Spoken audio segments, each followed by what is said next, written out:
krallar gibiyiz, sultanlar gibiyiz.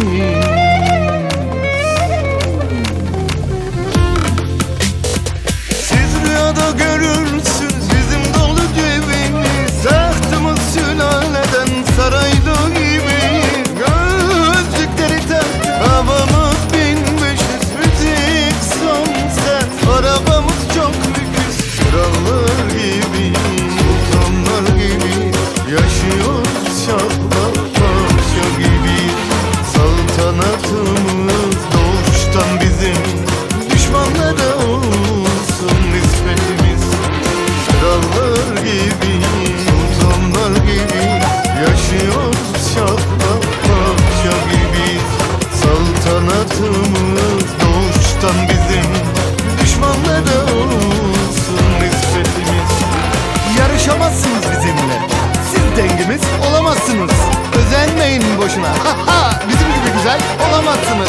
Sadece arkamızdan konuşur, kıskançlıktan çatlarsınız. Çatlayın, patlayın.